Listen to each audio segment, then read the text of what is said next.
Hello. Hello. Good morning. Good afternoon. Good evening. Good day. Good standards. Good night. Good health. Good wallabies. Good wallabies, mate. Goodness. Loch Ness. There we go. That was dear. the Loch Ness game. It's not about Or Loch was it, Ness. Nick? And It's not about Loch Ness. It's not a game. good enough. But this is the Just Benji and got Nick Show. confused. It is the #1 cult television podcast in the world. There are others, but except no imitations. Are there? We talk though? about, well, I don't know. We talk about cult TV from the past, TV you might remember, TV you might want to forget. We riff, we roll, we rock, we roll, we go over it all. And we basically, as the Jaguar about to go off a cliff, if you're on the video, that is, if not, you heard it. We basically watch the telly to see whether it's worth your time. We waste our time to help you. That's the idea. Right. We love it though, really. And We what do. is it we're discussing today, Benji? Well, is it vintage? I don't know. It's certainly a few years old. It's Hyperdrive, which was around about, probably about 10, 15 years ago now. What was it? Like 2000 and I know, I've forgotten. I now. reckon, 2000, I'm going to say 2006, but let's have a look. Same. Yes, 2006, 2007. There we go. There you go. Feels very 2006. That's what I will say. But yeah, that we'll be watching that one later on. But We're first, talking about Nick, Yes, we should we're gonna- introduce ourselves. Oh yes, I'm not Benji. And I'm not Nick. There we go. Just thought we'd get that out there before it's a we good get point. we get too stuck in, with all of this. Yeah, no, it's a really good point you raised there. Yeah, Thank you. yeah. Yeah.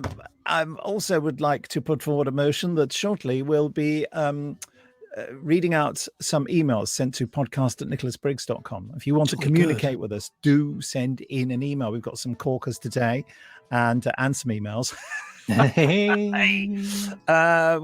Shall I do the first one? Oh, it'd be a pleasure, Nick. It'd be an absolute pleasure. Okay. Oh, no, we should also explain that Shelley Dean, our resident reviewer from over the seas, unfortunately can't be with us today. So big love to Shelley. Sending it out there, fish out.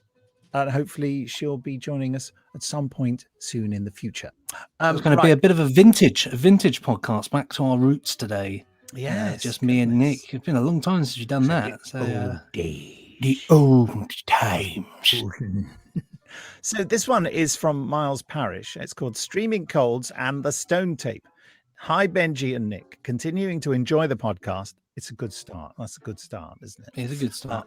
Currently up to your review of The Flip Side of Dominic Hyde. You're quite a way behind there, Miles, but yeah. Good place to be, though. It is. It is. You liked it, didn't you? I loved it. That was brilliant. Yeah. Didn't like Another Flip, though, as Oh, you we've didn't discussed. like that? No, it wasn't as good, was it? No, There's it just wasn't wrong as show. good. Wrong show. Different show. Like so much else you've discussed, it is now on my list. I'm on my first day of 2 weeks leave at the moment. Oh, sorry, I forgot to say this was sent on the 21st of June in the year 0225. Oh, God, we're quite a really long time back ago. in Is that- time, aren't we? Yeah. Inevitably woken up with a streaming cold the day before I'm supposed to go on a few days down south, Classic. which here in Western Australia means wine country. Wine. Not the place you want to be when you got a cold. You won't be able to taste the wine. What a waste of No. time. To speed this lurgy on its way, I'm dosed up on cold and flu medication, the good stuff. I'm currently trying to decide whether I spend the afternoon watching The Sweeney, which will result in fever dreams about being a hard-nosed detective, or The Stone Tape, which will result in fever dreams, which will probably be wholly more terrifying. Well, you know what I think? Yes. Why not both? Yes. That's the answer to The that Sweeney one. Tape. The Sweeney tapes. Regan wearing a dress, screaming in an empty room. What more do you want? Quite Perfect frankly, television yeah, format yeah. right there. If any television executives are listening, I'm sure this experiment will be of huge interest to all, and I will publish the results in a respected peer-reviewed journal like Private Eye. Excellent. Yours snottily, Miles Parrish. P.S. Ugh. I was just reduced to a coughing fit at Nick's impression of a snobby film critic reviewing The Flip Side of Dominic Hyde on Did You See? Worth it. I wonder what I did. I don't know, but it must have been a masterpiece there because Miles went into a coughing snot fit. So, must be a winner. Yeah. So now I challenge you to interpret these two messages, because there's two here, because from Paul Davidson. Okay, then. So Paul take it away. Davidson, this one was sent to the year of our Lord 1436, slap bang in the Middle Ages. Yeah, that's a real. Sent the last email in a hurry, so maybe I should read the previous one first. That works, doesn't it? Yeah, all right. This was actually sent. This was sent quite a few years back, actually, in 1417. Big gap there. What happened in the middle? You decide.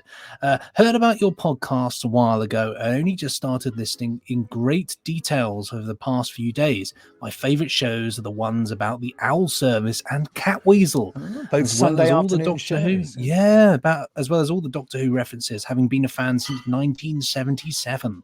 Slap bang in the middle of the punk phases there. Good times were had by all. Was making some ringtones over the weekend, so I've attached 3. Oh, this was great. Yeah, attached 3 of them for you to use, just in case you want them.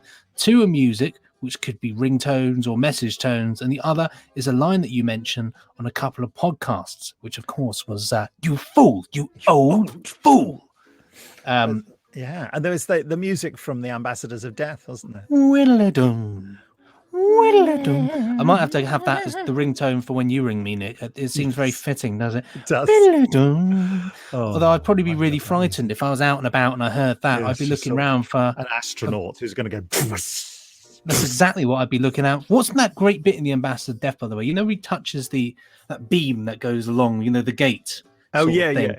And the spark goes right across it. That was great. I mean, what a fab bit of effects work that's the guard who dies there, turns up later as another guard. Well, they all look the same, these guards, you see. Well, obviously. They're all cloned, you see, from the original guard back in 1403. They're just MP3 files, so if you have iPhones, convert them to AAC and change the extension from .m4r. There we go, to it.m4r. It's amazing. You can just change extensions and things do work.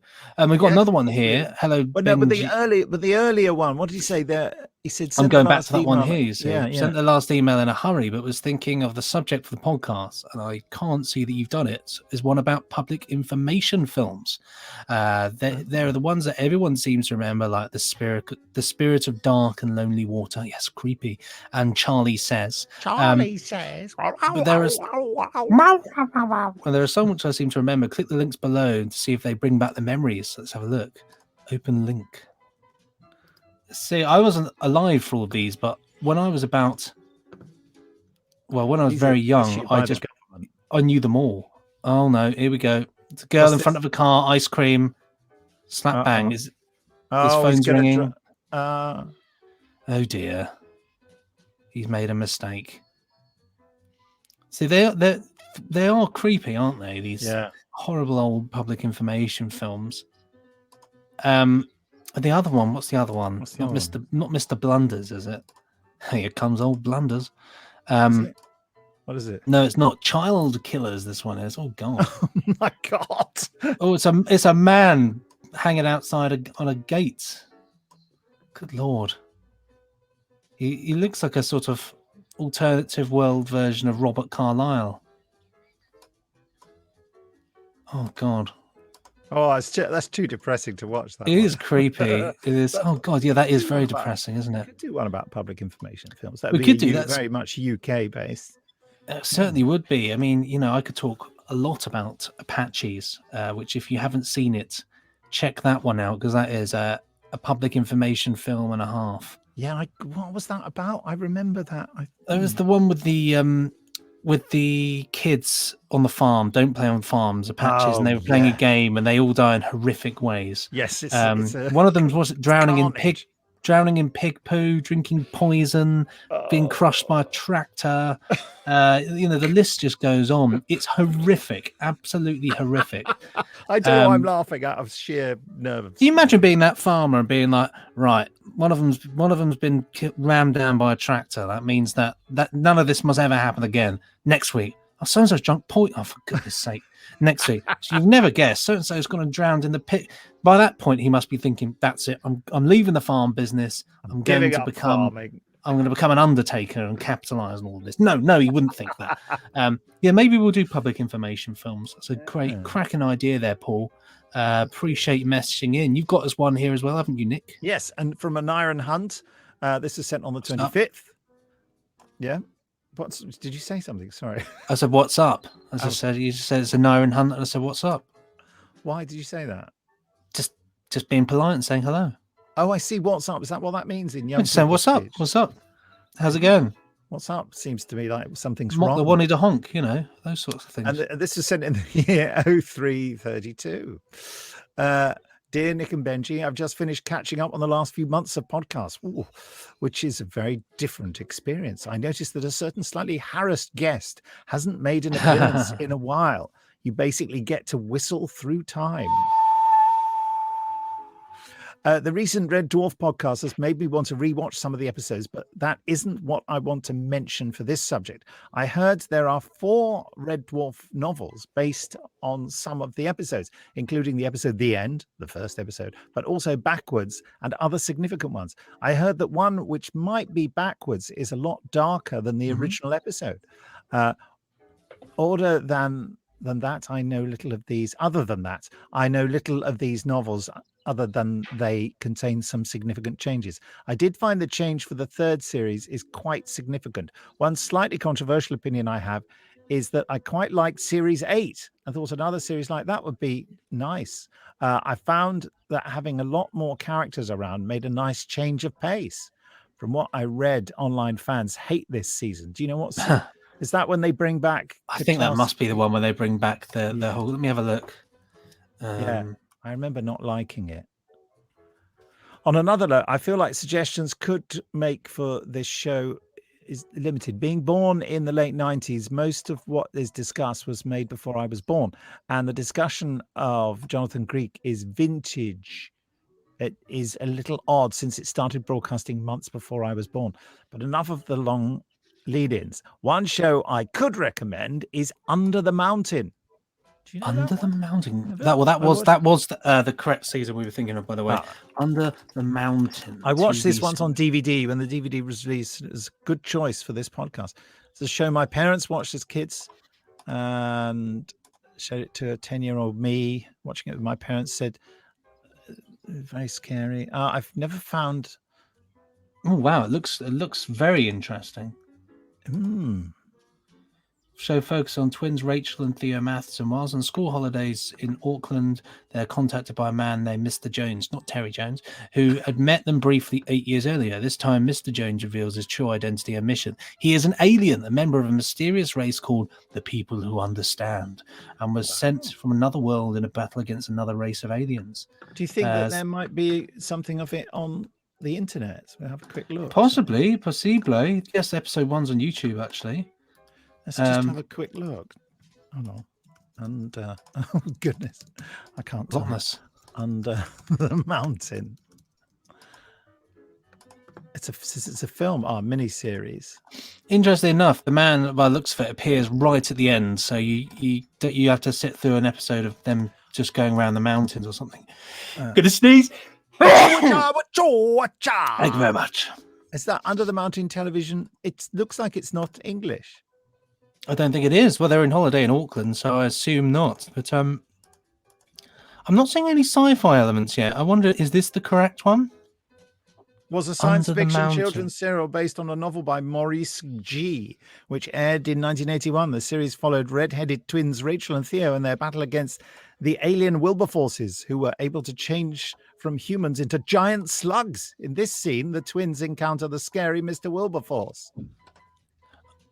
Oh yes, I am saying. Oh god, it looks actually towards the end looks quite good and reasonably scary. There's a huge, big, surprisingly effective looking slug-like creature running through a surprisingly effective tunnel as well. Actually, yeah. The sound effects sounded very Radiophonic Workshop. Ooh, the music's good. Yeah, it looks quite interesting. Wish it was in better quality. It's the sad thing, isn't it, sometimes with the internet, is that you have great things, great oddities, but they're always in terrible quality. Well, I just saw Mr. Wilberforce and he was covered in gunge. Must be Dave Benson Phillips must have been responsible. We'll certainly have to give that one a look over, won't we? Yeah. This is Okay, well, there we are. Those are the emails for this week. Don't forget, folks, send emails into podcast@nicholasbriggs.com.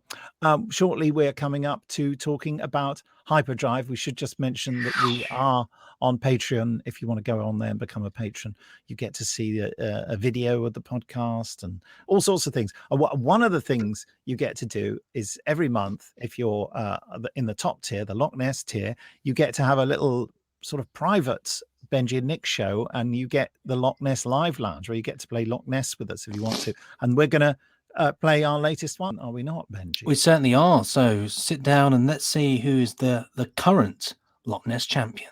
Recently. Here we are. It's Loch Nessville.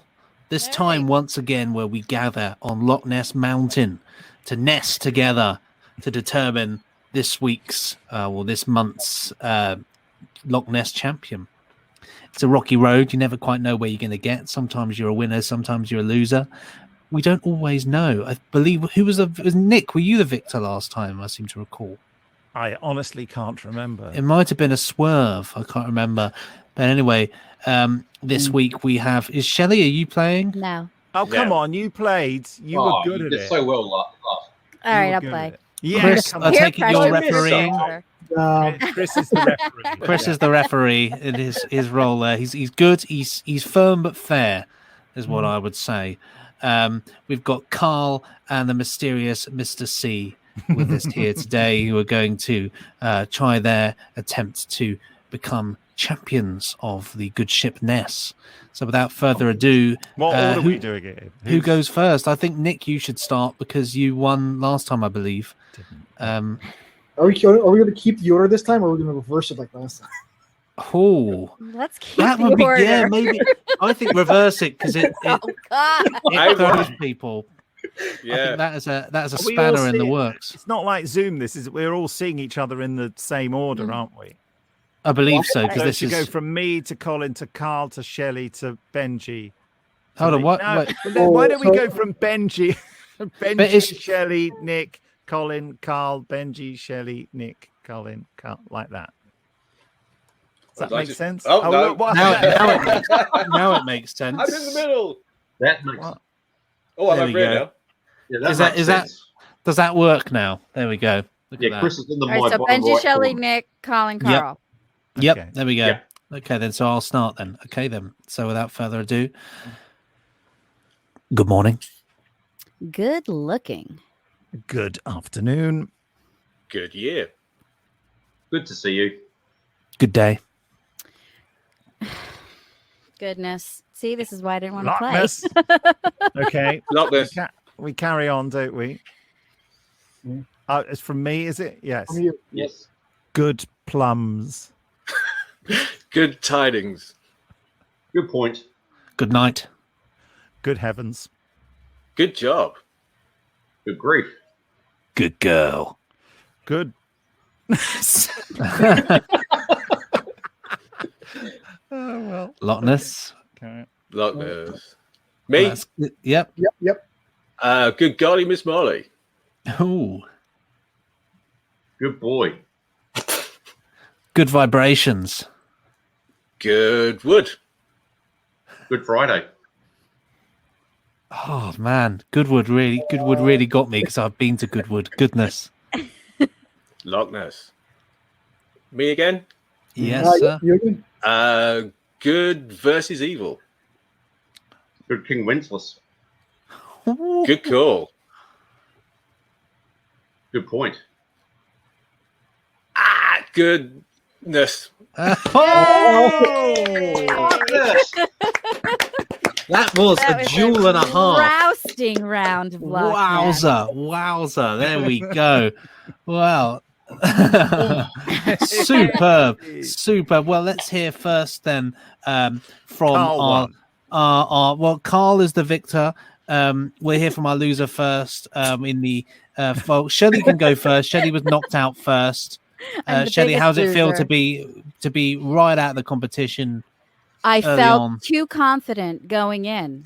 I did. I felt too confident. I thought, "Pff, okay, fine, I can do this. And then guess what? I couldn't do this. That's life. Oh, off on the way. Unfortunately, Was I Nick, next you were out? out. You were out next. Yeah. I was on borrowed time because the one before I was out on, it came out of my mouth. I didn't even know I'd said it. I think I said "good heavens" or something. I don't know what. I mean, I don't know why I said "good plums." Yeah. I mean, Write in, folks, to podcast. Freudian slip. Who Bricks.com. knows? I've already explained my loss there. Goodwood threw me. I've been to Goodwood Festival of Speed many times. I thoroughly enjoy it. It's a fantastic experience. If you, I don't know, I don't work for them. I don't know why I'm promoting it. You because there's Spitfires there as well. That's what I love it really. You get to see lots of Spits, and they have a vintage Tesco there. You can go in, and it's like the 1970s Tesco. It's glorious. It's very, very nice. Everything Benji loves, right there. Yeah, well, it's the only place. It's the only place where you can still buy double diamond beer. There we go. They manufacture it specially for Goodwood, and you can buy double diamond. Works wonders, works wonders, works wonders. Double diamond works Works wonders. So wonders. drink some today. Or tomorrow. It does stay in the fridge. Mr. C, you fell out. I next. did. I just literally ran out of words. You ran out of words. I but just lost it. It was a tense one between you both, and we didn't know which way it was going to go. But clearly now we do. Carl, how's it feel to be back on top? They had to get that monkey off my back. It's nice actually to get one over the line. I actually thought I repeated something, but obviously I didn't. And Well, we just didn't notice. No. We might have not noticed. Chris, if he did repeat himself, you will be in trouble. Yeah, that's not me. But yeah, back episodes were definitely a good source of inspiration as far as choice of words. It's true. If you do your research, I can remember you saying that in an episode from way back. So that Benji, That is one of yours. Yeah. I think I stole Good Vibrations from David, one of our Loch Yes, Ness you did. patrons. I stole that one. I couldn't resist. That's a fantastic one there. Chris is like, I just nodded off, really. Chris is like my old maths teacher who used to just go on eBay. So yeah, just do the question 1A, 2C, and then he'd be just sitting there and he'd look like he's doing work, and then walk behind him and he'd be looking at Volvo estates on eBay for some reason. Ridiculous, really. That reminds me of Gary Russell at Big Finish years and years ago. He used to sit at his desk looking like he was concentrating really hard, and then you'd hear the noise of online pinball go ka-ching, ka-ching, ka-ching, ka-ching. And he'd just look at me and go, bastards. So, God, you look like you were concentrating so hard. I thought you were like working on some script, but no, spending the entire day piddling around on the internet. Well, who can blame him? Sadly, Microsoft no longer comes with free pinball. What a time to be alive that was. Thank you, everybody, for listening to this month's Loch Ness Live Challenge. I don't know quite. It's the Live Lounge. I don't quite know what we call this, but it's certainly an epic Loch Ness Live. It's certainly an epic battle. Carl, we'll see if you can keep your championship for another month. Who knows? Until next time, we'll get on with the podcast. See you in a bit. Well, how about that? Oh, look at that. And here we are now, getting on with the podcast. As I said there, I'll turn the music up now, back into the zone. There we go. Well, should we just get on with the Hyperdrive then? Do you want to start? What? So it's a Hyperdrive is a show, from 2006. Let me get the wiki up here so we can accurately depict information. It's a sitcom, BBC stuff. I think it originally was on BBC Two, because of course there wouldn't have been a BBC Four around that time, presumably. Basically following the crew of the HMS Camden Lock. My dog's just come in the room. Hello, what's that? Hello. Get the dog up here. Rosie, come here. What are you eating? It's the severed head of Wilfredo Garcia. Here's the dog. Look at that. Rosie, look, you're on. It's you. You're on candid camera. Dun, dun, dun, dun. Oh, she's about to rip your she's head off. off. It was like, get off me! Don't try to make me into a podcast star. Weirdo. A weird dog. So Hyperdrive 2006. It was written by Kevin Cecil, Andy Riley, stars Nick Frost, Kevin Eldon, Miranda Hart, to name a few. Ran for 2 series, number of episodes 12, 6 series. I watched this last night. I remember it when it was on originally back in the day. I'm going to be honest. It's nothing sensational. If I'm brutally honest, I remember at the time thinking it was just not my favorite thing.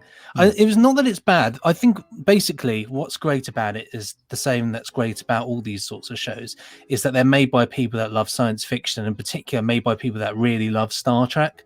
And so, why is my phone ringing? No, it's just vibrating. But it's made by people that love Star Trek. So there's a lot of fun Star Trek references in there, and the whole style of the show. I love all the brass music in there. The kind of that's done very well, and the special effects are surprisingly effective. Yeah. My personal thoughts on it is that it is what I would call modern BBC comedy, which is essentially, I just don't think it's very funny. A lot of the jokes have felt very forced, and at times it can be, I don't know, it doesn't feel like it's got a very natural. It feels very queued up, very like, yes, and here's another joke, and here's another joke, and I'm going to say something now, which is another joke. My dog's barking because everybody's gone out. This is the problem with lockdown is that dogs get used to people being home. So if you excuse me, Nick, you hold the fort for a moment whilst I deal with this slight conundrum. Well, I feel I shouldn't say anything about Hyperdrive because, it's all to do with Benji and I having a discussion, but I will share with you listeners before Benji returns that I think we're in complete disagreement about this, because I remember, I'll have to repeat all this in a minute, won't I? So I don't really know whether I should say it at the moment. The funny thing is that I thought that I'd seen all of Hyperdrive, but it turns out that I think I've mostly seen the second series of it, because I think someone sent me some review DVDs for it. So I thought, well, I'll watch through the first series, and I was surprised that beyond the first episode, I didn't know any of the other ones. So interesting. I think it's fair to say in a trailer for my review coming up when Benji is present in the room that he and I have a very different appreciation of this. Have you got the dog there? I have the dog on my lap here. Yeah, she's no, actually, Benji, I really liked it, and I remember at the time no one liking it and it being quite trendy to say it was awful.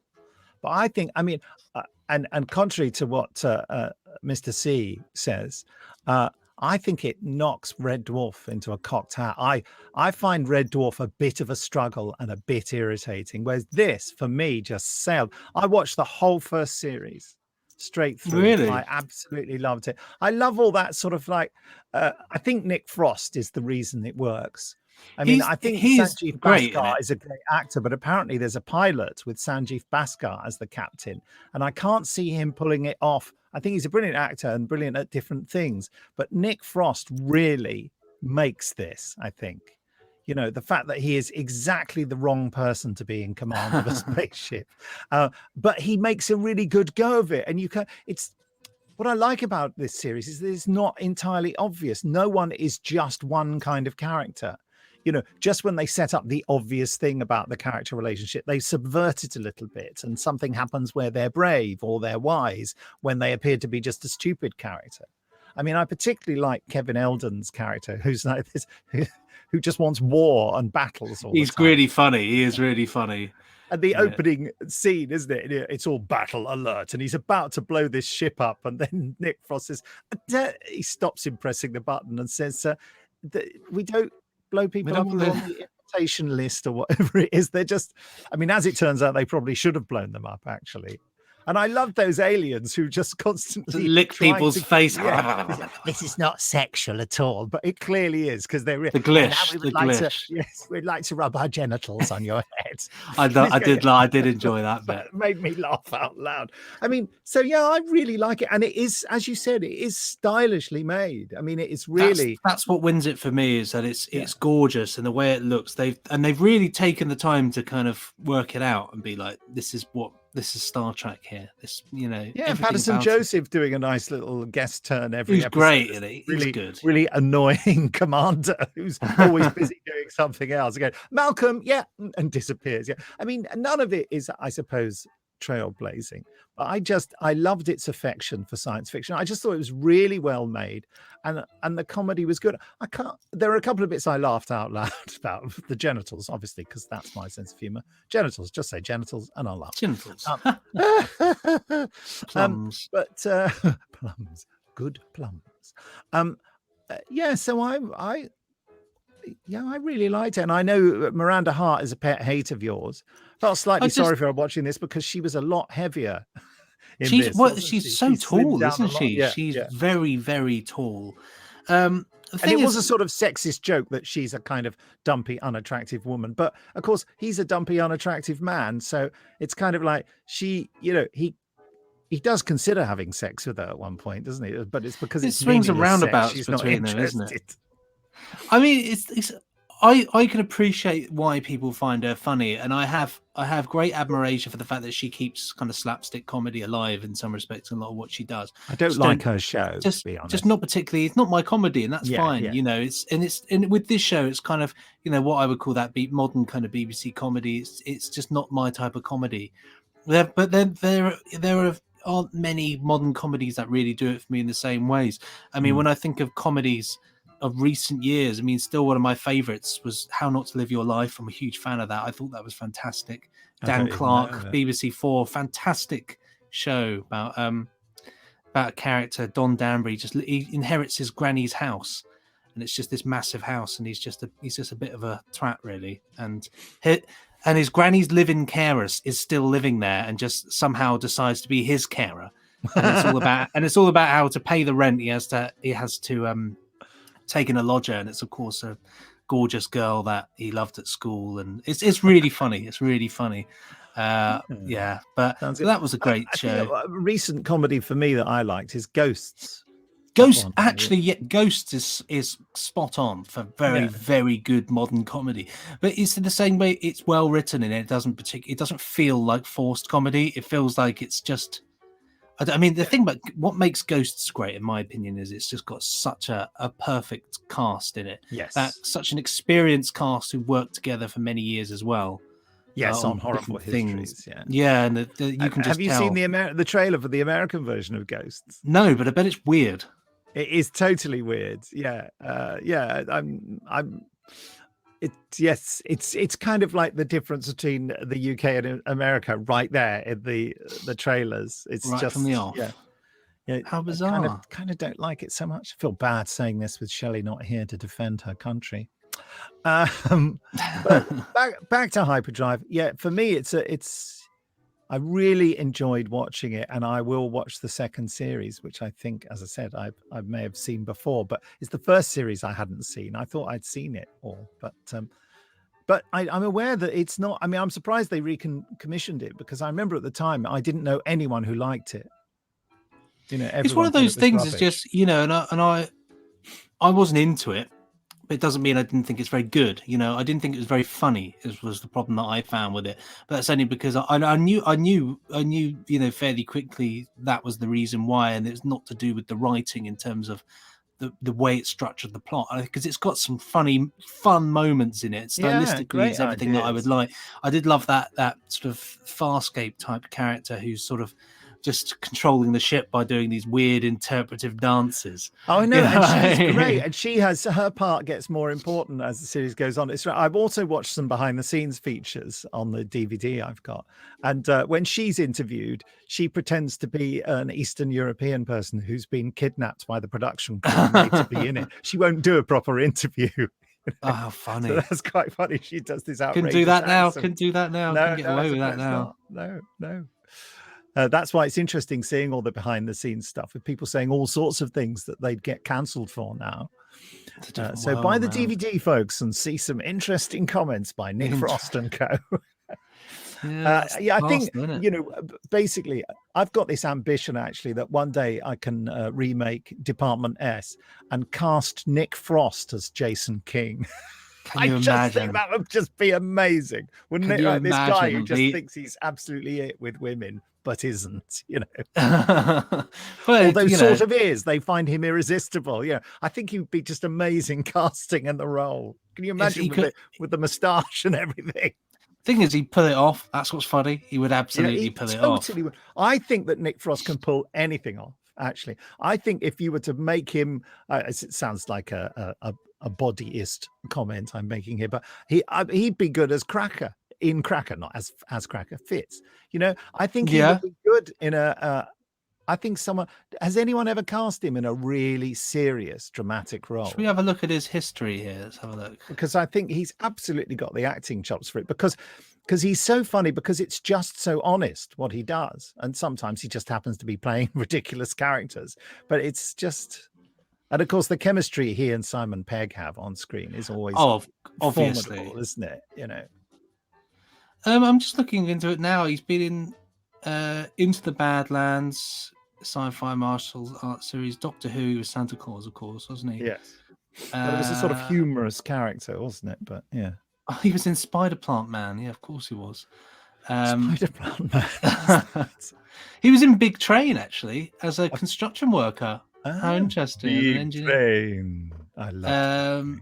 That was 2004. So that would have been, that happened in 1998. So that was before Shaun of the Dead, which is where I think we can safely say that after Shaun of the Dead, that was really where things took off for him. Although he was in Black Books, actually, for 2 episodes as the security system man. I don't know. Into the Badlands, Sick Note, what was that? He played Dr. Ian Glennis. That's a comedy. 3 Below, I've never heard of that. American computer animated science fantasy television series for DreamWorks. I assume that was comedy. Which is just a lot of comedy, But I'm sure he could do it. Be interesting, Well, I give it 4 exclamation marks. I mean, because it's not perfect, but I found it very reassuring. Well, that's, I think, safe. Yeah, I mean, I'd give it a 3 because it was, it's not for me. It didn't do it for me comedy wise, but I thought it was a cool show. It's the type of thing, I'll persist with it because it might grow on me, but it's cool. So yeah, 3 for me. There we have it. Well, next week, should we do public information films? Because I'm quite intrigued by that we could just... Yeah, where would we find them all? They'll all be on YouTube. YouTube, loads and loads on YouTube. That's how I first started seeing them. Let's have a little just in our own time, if we've got some moments, just have a watch in them. Yeah, we'll bring them to the attention of each other. Yeah, because there's plenty of them out there, blimey. But yeah, so that's next week. Until then, keep doing your thing out there. Thank you to all our patrons out there.